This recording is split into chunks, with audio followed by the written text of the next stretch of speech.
Welcome to the Red Pill Diaries. My name's Craig.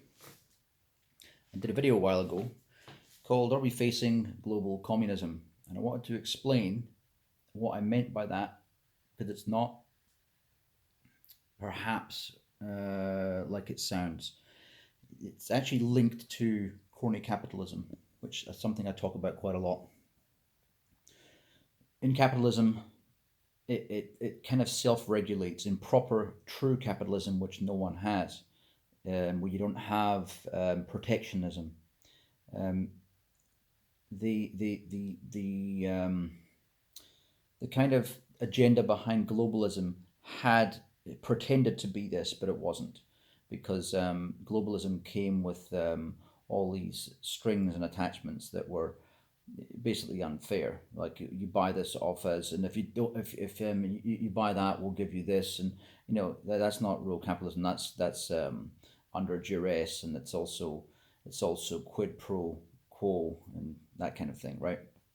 True capitalism is where you have free enterprise. You open up a company or some kind of business that fills a niche. If you are the best or the quickest, or the best in some way, the cheapest, you've got to have a point of difference. You do the best job, you do the cheapest job, you do the quickest job.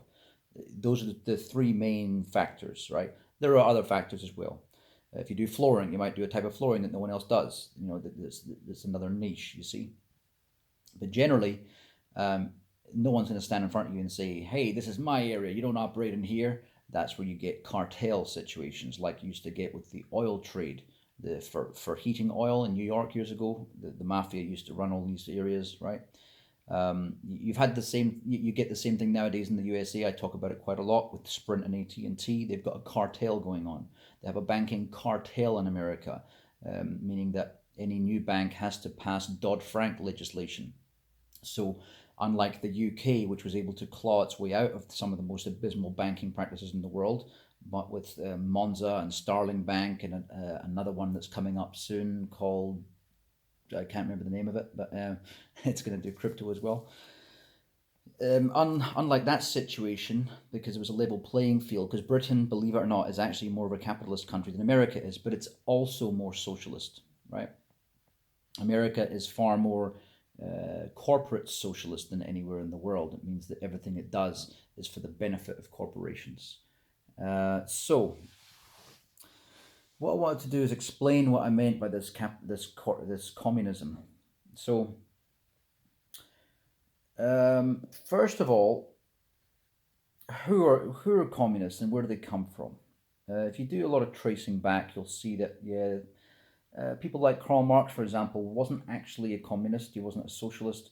He was actually a capitalist, and he actually he had a lot of good things to say about capitalism, and wrote a book about capitalism as well. Not a lot of people know about it, but anyway, he did. He just also wrote a book on socialism as well. But there were other people, and a lot of them were. If you look at the Caucuses, and which were basically small farmer kind of everyone worked together on this area. They were communes. They were communist, right? That's where the word commune comes from. No, communists I'm coming from. It's commune. So they would work all together, and that happens to this day. You can go to Israel and you can work on a kibbutz. You can put your time in. A lot of these cucks, these Christian cucks, go over there, who believe that Jews are better people than them or more important than them. A lot of Christians don't think that. A lot of Christians are kind of more like normal human beings that don't cuck themselves out. But there are these certain type of Christians that are like that. They bend over backwards, and that's the kind of ones that you see, the neocons and neoliberals in America, who will do anything. It's not what your country can do for you, it's what your country can do for Israel, right? It's not what you can do for your country, what your country can do for Israel is the joke. And Netanyahu obviously treats whichever president like a puppet, which is ridiculous, because they're a tiny little country and America's a massive country, and America is struggling, and Israel is rich, right? What I'm saying is the idea of communism is very strong there, but it's not exclusively there. So you also get a tie-in between socialism and communism. So rather than me give you this lesson right now, what I'm going to do is say how does how did what I said before as far as capitalism leading to global communism? Well, this is how it happens. When you have displacement of money on a grand scale to the point where 90% or more of the whole money supply sits in the hands of a few people, those few oligarchs, let's call them, can effectively become emperors. And what we have now is we actually have the startings. Well, I think we're there already. We have a globalist hegemony. We're not living in a communist world. We're not living in a capitalist world. We're not living in any of those things. We're living in a mishmash of different ideologies. But overall, the overarching ideology is hegemonic. It's a kleptocratic hegemony.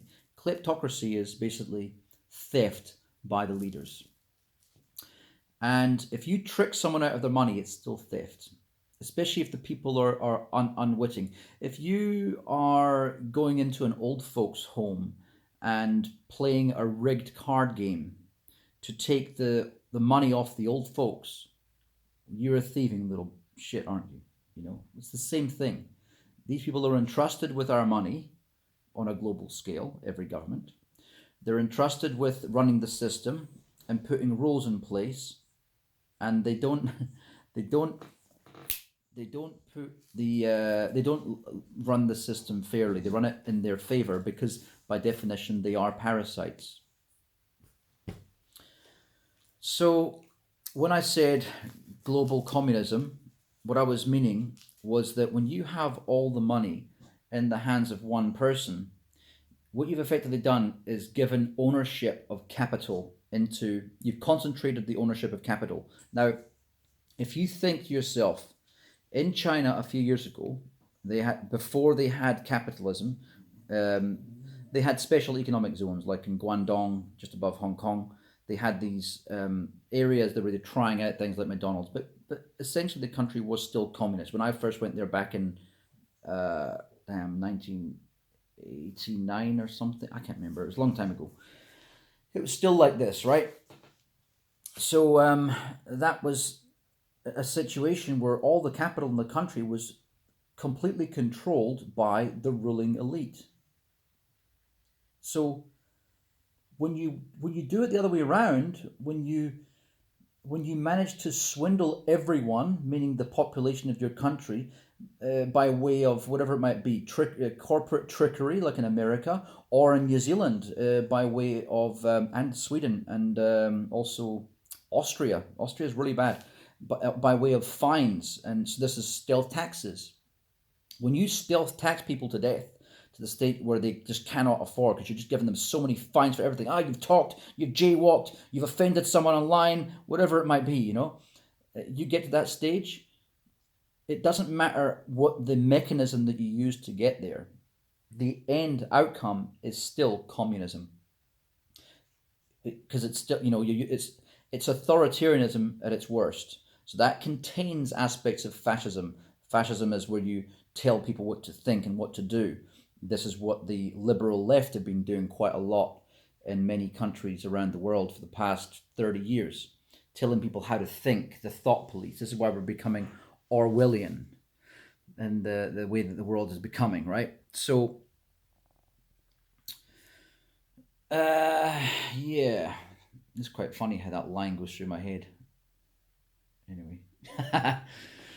Right, so yeah, so that's what kind of happens in this situation, right? So we are facing a world that is like that. We're facing a world where basically everything is turning on its head because money and power, by the way, power, let's try to define that one. How do you separate wealth with power? So power is just the ability to get things done, isn't it? Now, money is an aspect of power, is one facet of it, but it isn't necessarily synonymous, because you can also get power by the command of respect. So religion, for example, can give you power. You can get it by the demand of respect. That's the law, the legal system. And these people have it all. They have control. This is why they have this unholy union of the church or the synagogue or the mosque and the banks and the, you know, the kleptocrats, the large corporations. You can't, like I was saying before, you can't run your mobile phone company here, or oh, everything has to come through this channel now. Oh, everyone's, or make something feel like your choice. Everyone wants to use YouTube. Everyone's here. Right, now censor it. Right, now tell them what comes through and what doesn't, because we don't have to obey the law anymore. You know why? Because the law only has to be obeyed with in respect to business, in respect to American Constitution, for example, if you are government. And if you're not, well, it's a private company, it can do what it likes. And this is why the NSA and such like, the deep state in America, own Facebook.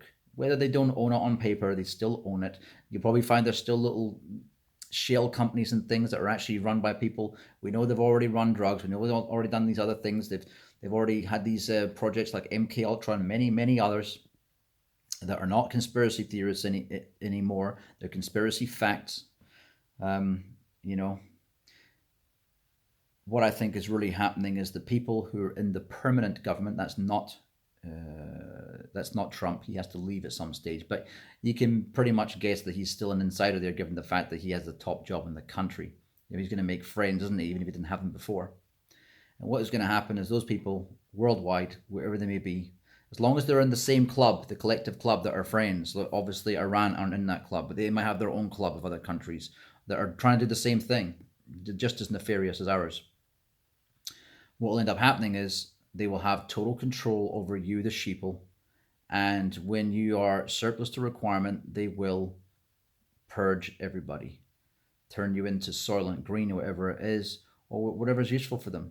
Fuck your kids, because that's the quote I really like from Frankie Boyle, Scottish comedian, when he says, in retrospect, he says, it's amazing that the elite haven't picked us all off and put us in death camps already, but I suppose they still need us to supply them with children to fuck. And it's just so well said, because look what we're seeing. Here's another thing about the COVID-19.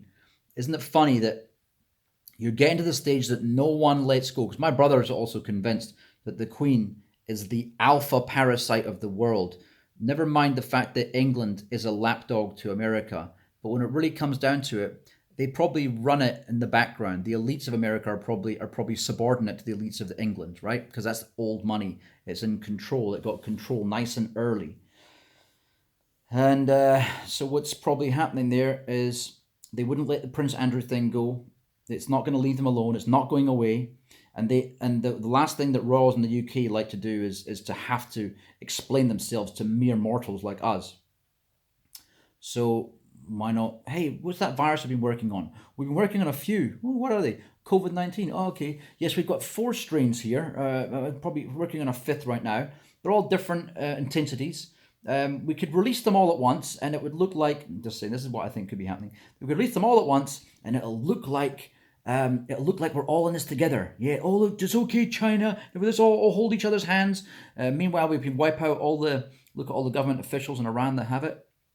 That one obviously leaked out into Italy, which is why Italy's on its own on massive cases of people who are actually dying in a much higher rate than other parts of Europe that have it, right? Spreading faster, and it's more deadly, right? They obviously have the one that they have in Iran. And the one in China is a little bit weaker, but it's much stronger than the one that's in the USA and in England, you know? So this is almost obvious what's happening. Now, what could also be happening is it's just the viruses have been released in those countries, and maybe England and America don't even have it at all. Maybe they just have the flu, and the way the media are reporting it is making it look like it's just a weaker strain of the same virus.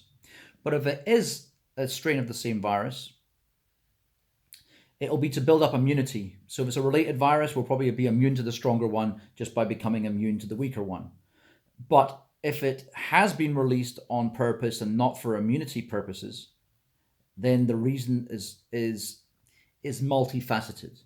It's to create the first wave of attack against our countries like Iran and China before they move to the next stage. And it's also to be the first stage of attacking the human population that is going to soon start giving them problems in their own countries. Why? Well, because they haven't got the money to pay their pensions and stuff, which I mentioned in the video the other day. So all these things could be going on.